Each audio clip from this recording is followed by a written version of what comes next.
So Lake Mead and the Hoover Dam are just all over the news.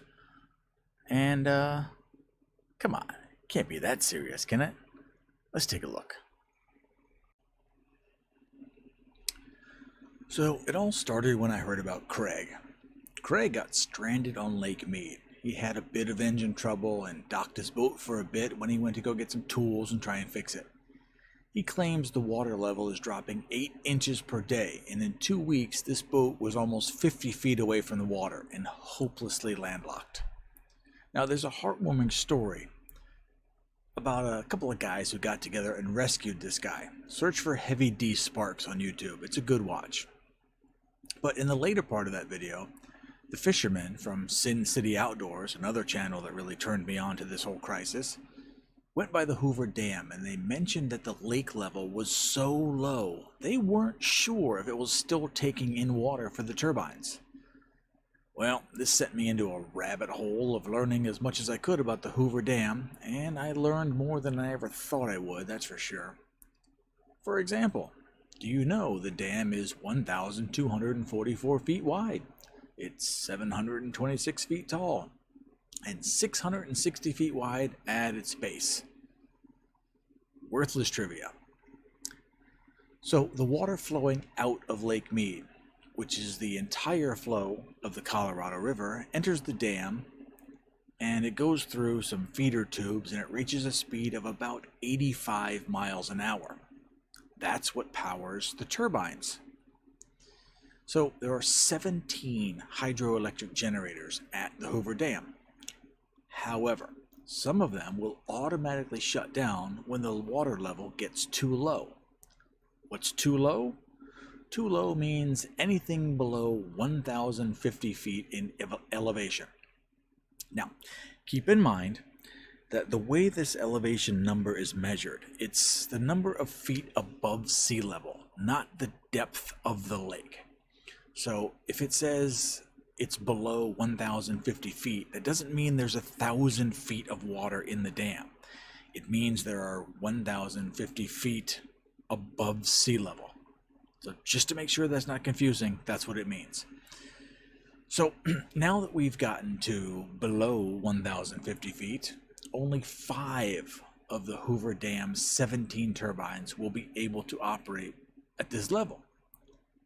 And they will only operate until or if the water stays above 950 feet in elevation. All right, so what's the level for Lake Mead today? Well, it's already below 1050. So that means that the bulk of their generators and turbines are already offline. Technically, they are running at 29% of capacity, and summer just started. Now, these turbines are used to produce electricity, and a lot of it. They provide the juice all the way to California, which is 266 miles away.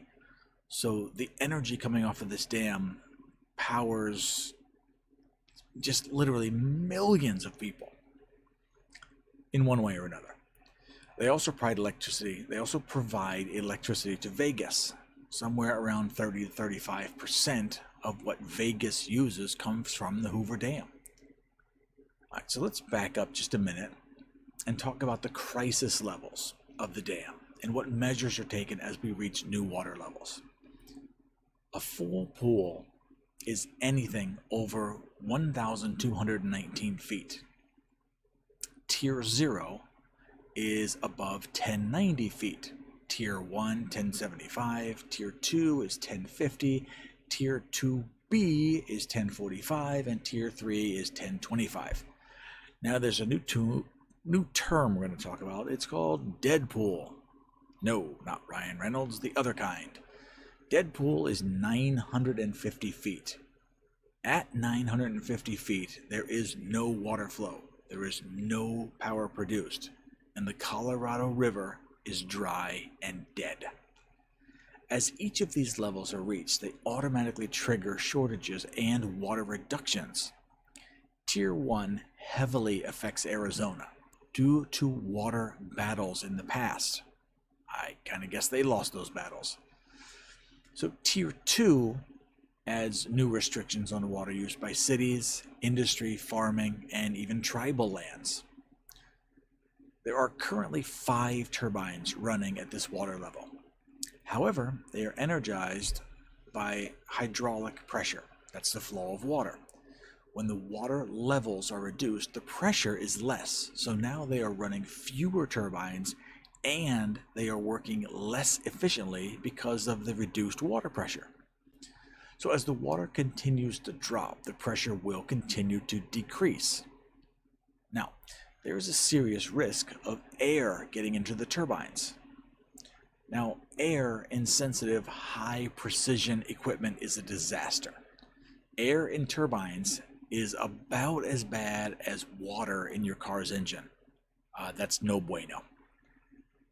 Okay, so now we have no water in Lake Mead, and it's dropping fast. Lake Mead is a huge tourist destination. As of right now, there is only one boat launch that is still in operation.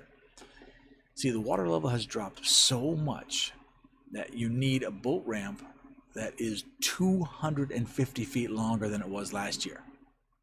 Oh, and you better have a flat bottom boat.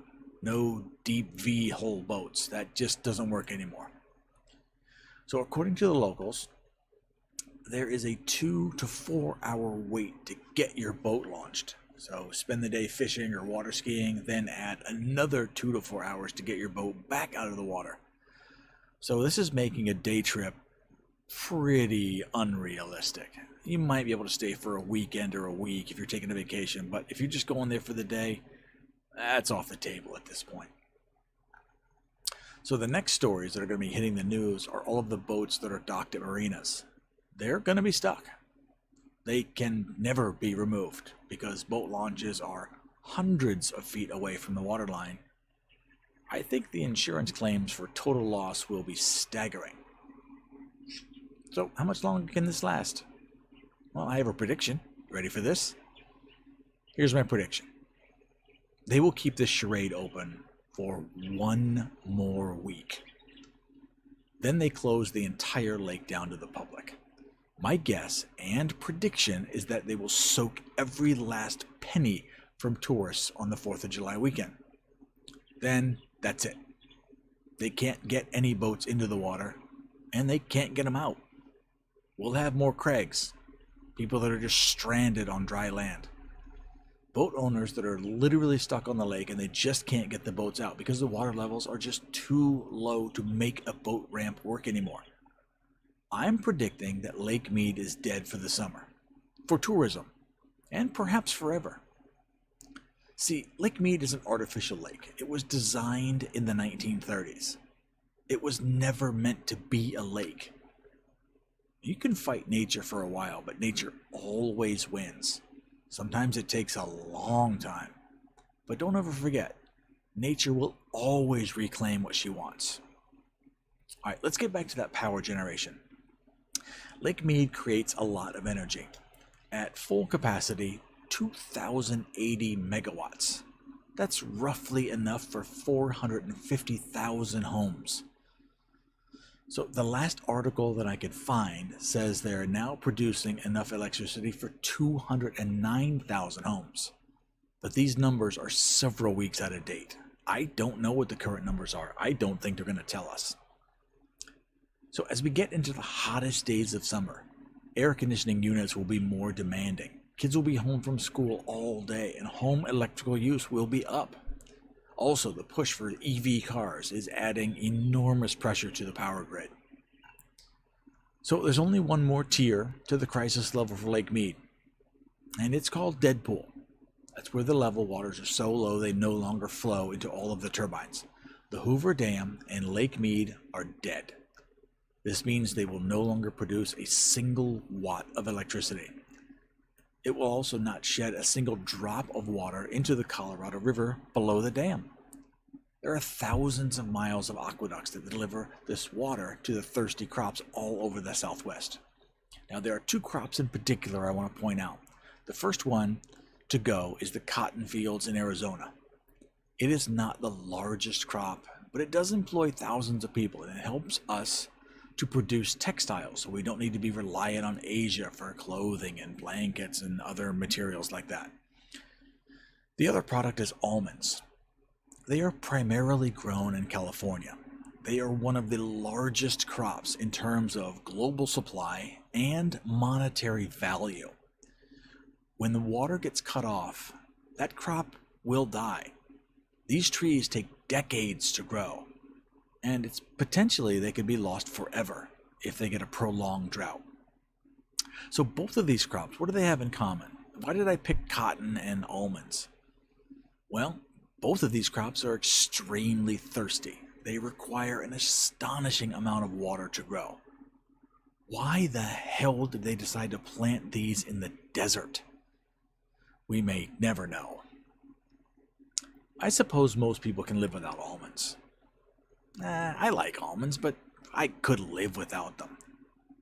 But guess what? This drought also affects Napa Valley. No more wine. How do you feel about that? Do you know anyone who would be affected? Okay, this means that most of the Southwest that needs this water for drinking and agriculture gets nothing. This also means that Mexico gets nothing. They have thousands, if not millions of acres of crops that depend on this water, and they have counted on this water for centuries. Mexico might be pretty mad that we put a giant dam up a few decades ago, and now it is stealing all of their water. Well, some might not see it as stealing, but they have every right to think that. They had water, now they don't. Also, the power situation may be a lot worse than you think. I can't find any accurate numbers on how much power flows to which area, but I saw some sites that made a claim that 25% of Hoover Dam power went to Southern California, like LA. I think Los Angeles itself gets 25% of their power from Hoover Dam, just to try to make that more clear. So if this gets cut, if this gets cut off, it will be nothing short of devastating. Just imagine 1 out of 4 houses no longer have electricity. Now, I know power doesn't work like that, but you can also imagine you can only use your power, 18 hours a day? So it's going to be really tough to charge your EV to get to work tomorrow. I know gas is expensive, but if you don't have electricity, your new Tesla is a giant brick. Now, take everything I said about Lake Mead and realize that Lake Powell is worse. Lake Powell is about 25 feet from being a Deadpool. I'm speculating that this will happen later this year. It will be completely turned off. Lake Powell produced almost as much energy as Lake Mead. It produces 1,320 megawatts at peak capacity. So, where does this leave us? We are in a cyclical drought. It's bad, and this summer will probably get worse. Looking at the water level chart for Lake Mead, we will be at Deadpool level if the water drops 93 feet. This might take a year. It might take 3 months. Personally, I would be shocked if we make it through next year, because I don't trust the government numbers. All the locals and all the fishermen are saying something different that they're seeing with their own eyes, and the government might not always tell us the truth because they're trying to save us from hearing bad news. You know what I'm talking about. All right, so what do you do about it? Well, there are a few options, but there is very little time. If you have the means to get out of the Southwest, the time is now. Actually, the time was yesterday, but now is the second best option.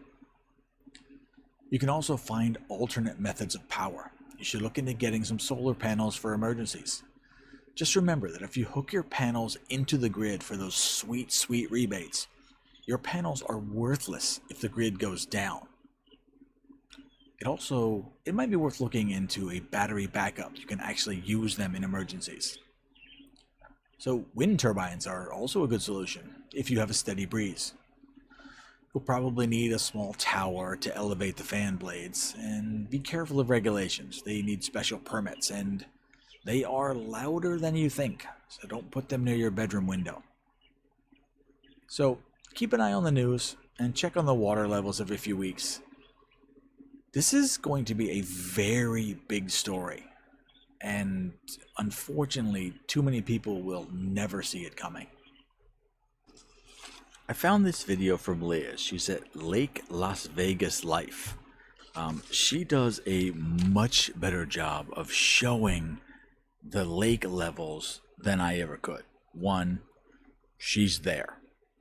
She reports on this all the time. She's local. I'm several thousand miles away. But I'm borrowing this video, one, because she's just so good at explaining this and the pictures are phenomenal. But go check out her site. I'll leave a link to the video below, and she deserves some credit for this because this is good work, and I really, really appreciate it. I hope she's not mad that I borrowed her video, but it's just so good. Lake Mead, but this time from Colville Bay. The reason why I chose this is because I was here several months ago shooting some video, and since then Colville Bay, the boat launch, has shut down along with other boat launches here in Lake Mead. But since I happen to have video of Colville Bay several months ago, I could actually do a comparison to show you how far back the water has receded and what kind of conditions are going on at the boat launches out here in Colville Bay. So that's what this video is going to be about.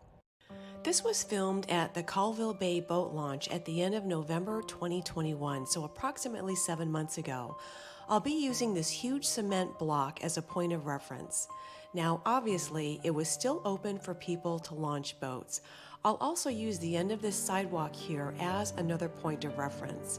As I pan around, you can see how the lake is wider, and it also extends closer towards the other ramp than it does in the next clip. And back here is the restaurant and the gift shop.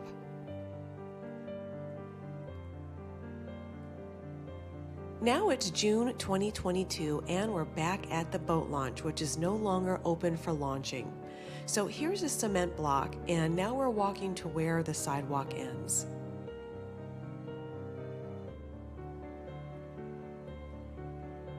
As I pan around, you can see how much the water has receded and shrunk in just 7 months. And again, way back here is where the restaurant and the gift shop are.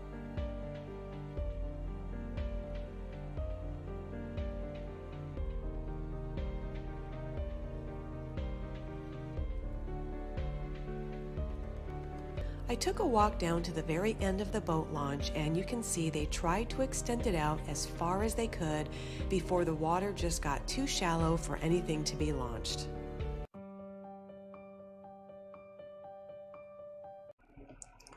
So all of those boats that are on that marina right now, they're stuck. That boat ramp is closed. They are going to lose those boats. The water level is dropping faster than anyone could have ever predicted. Lake Mead is going to hit Deadpool soon. The Hoover Dam will no longer produce electricity. The Lake Powell Dam will no longer produce electricity. The Southwest, for all intents and purposes, was built on a desert, and they took water from everywhere they could to make it work. It's actually a plan from Mulholland, which is a huge, long, separate story. But you can only claim a desert for so long, and this may be when it ends. We're gonna have to wait and see, but this summer is going to be very telling. And there will be people that starve to death. And there will be people that die from heat exhaustion. And there will be people that die for various other reasons. Keep an eye on this. Look out for family and friends that are in high-risk situations. And do the best that you can. but at least be aware so you're not surprised.